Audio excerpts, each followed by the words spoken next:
Attention, attention, la pandémie de Covid-19 n'est pas encore terminée. Le virus circule toujours. Des morts et des cas graves sont régulièrement enregistrés. Que faire pour ne pas contracter le virus? Il faut respecter les gestes barrières, c'est-à-dire porter systématiquement le masque en tout lieu public et dans toutes les situations à risque. Éviter les regroupements. Observer la distance de sécurité d'1 mètre au moins entre individus. Se laver fréquemment les mains à l'eau et au savon ou les désinfecter avec du gel hydroalcoolique.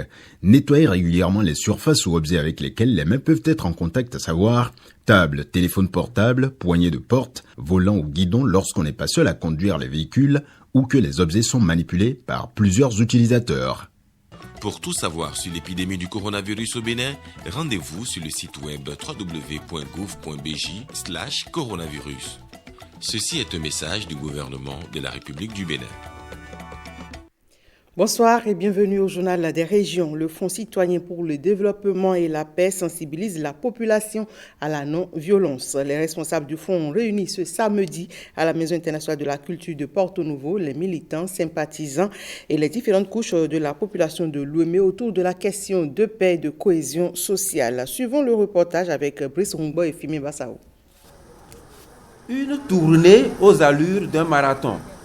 Le maire Nestor Idohou, avec les autres conseillers communaux UP de Sakété, ont parcouru les 6 arrondissements de leur commune. Ils sont allés témoigner leur reconnaissance aux militants. On dit qu'il n'est jamais trop tard pour mieux faire. Nous avons pensé qu'il faut toujours que nous faisions cela.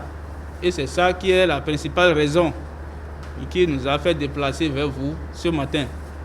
Ça peut être pour quelques minutes, mais vous devez savoir que nous sommes venus vous dire merci pour ce que vous avez fait. N'eût été votre soutien, n'eût été le sacrifice que vous avez fait derrière chacun de nous ici, nous ne serons pas là où nous sommes. Au-delà d'un motif de satisfaction et de reconnaissance à l'endroit des militants UP de Sakété, c'est l'occasion de remobilisation de la troupe pour la présidentielle de 2021. Cela se traduit par la mise en place des comités de village partout où la délégation est passée. Et vous avez constaté la liesse populaire qui a entouré cet événement-là. Donc l'UP, dans sa suprématie dans la commune de Sakété, se confirme. Et là, nous avons à travers cela, et nous sommes réaffirmés notre force parce que nous pouvons compter sur nos militants. Nous avons les ambassadeurs de notre parti dans les coins et les recoins de nos campagnes, de nos hameaux. Et ces ambassadeurs sont des militants engagés, des militants déterminés, qui ont fait leurs preuves. Et nous nous sommes déjà préparés pour, il faut le rappeler que dans l'arrondissement d'Itadjebou, qui majoritairement vote pour le Baobab, l'UP. Et pour les élections à venir, nous comptons redynamiser notre équipe. On se connaît, nous sommes ceux qui sont devant et quand nous rentrons dans un arrondissement, c'est d'abord le chef d'arrondissement, les conseillers qui sont là. Et quand ils les voient, ils disent ce sont les nôtres, donc ils ne peuvent pas nous apporter n'importe quoi. Donc ils sont vraiment motivés pour accompagner l'UP dans sa démarche. La tournée a également eu le mérite de s'attaquer aux frustrations et séquelles laissés par les élections communales et municipales passées. Les membres du parti promettent réitérer pour la présidentielle prochaine ce qu'ils avaient su faire aux législatives et aux dernières communales. Voilà, vous venez plutôt de suivre l'UP, l'Union progressiste, au contact des populations de Sakété. Et on poursuit cette édition avec l'association HK des jeunes Aoussa de Porto Novo et environ qui est mise sur les fonds baptismaux. Et c'était au palais du roi des Aoussa de Porto Novo que la cérémonie d'officialisation de l'association a eu lieu. Plusieurs personnalités, dont le ministre Jean-Claude Donan Oussou et le maire de Porto Novo, ont apporté leur soutien à cette communauté. Le ministre Jean-Claude Donan Oussou, accueilli à la cour royale de Sa Majesté Amissou Djifa, roi des Aoussa de Porto Novo, à l'occasion de la sortie officielle de l'association des jeunes Aoussa de Porto Novo et ses environs. C'est ce jour que l'association dénommée ASKE, après 12 années d'existence, a décidé de se faire connaître. Une association fondée sur le bien-être socio-culturel de ses membres et, au-delà, le développement de la ville de Porto Novo. Nous voulons participer au développement socio-économique de la ville de Porto Novo à travers cette association. Qu'il était impérieux de faire une sortie officielle, non seulement pour nous affirmer sur le terrain Porto Novo, mais aussi pour prévenir les autorités au niveau de la municipalité que nous sommes là, que nous sommes prêts et que nous sommes disponibles à les accompagner dans le développement de la ville de Porto Novo. Et nous sommes très fiers.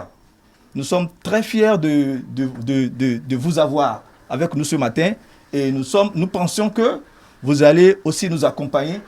Toute la reconnaissance du ministre Jean-Claude Dona Oussou, mais aussi celle de Charlemagne Nyankoti, maire de Porto Novo, à l'idée de cette initiative contributrice de l'unité et de la valorisation de la culture dans cette ville cosmopolite. Porto Novo est à nous tous.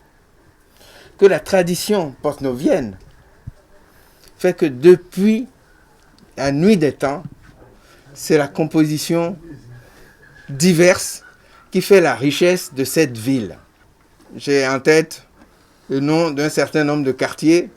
Si je prends Tchabé commun, c'est des gens qui sont arrivés de Savé à l'époque, etc. C'est comme ça qu'on a construit cette ville. Et personne, je dis bien personne, ne peut discuter l'appartenance ou non d'une communauté dans cette ville. Nous sommes tous ici dans notre ville, à nous tous. Depuis bientôt 5 ans, Porto Novo retrouve progressivement ses attributs de ville capitale grâce aux efforts du président Patrice Talon et son gouvernement. C'est pourquoi, en cette période d'effervescence politique, le ministre Jean-Claude Dona Oussou en appelle à un esprit de tolérance et de paix. L'association ASKE se dit ouverte à toute personne soucieuse du développement de la ville de Porto Novo.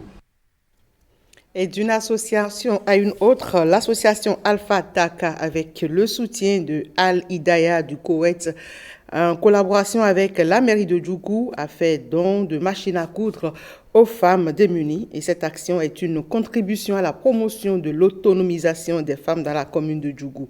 Le reportage est signé Ernest Tegou et Ablamouni Yakoubou. Des machines à coudre pour les femmes démunies de la commune de Djougou, une œuvre de charité de Alpha Taka avec l'appui financier de l'association koweïtienne Al Hidaya. Ces dons renforcent la participation de la femme au développement local.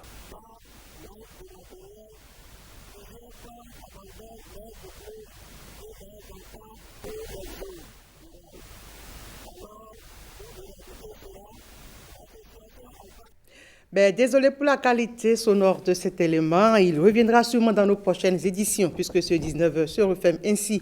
Mesdames, Messieurs, de nous avoir suivis. Merci à vous.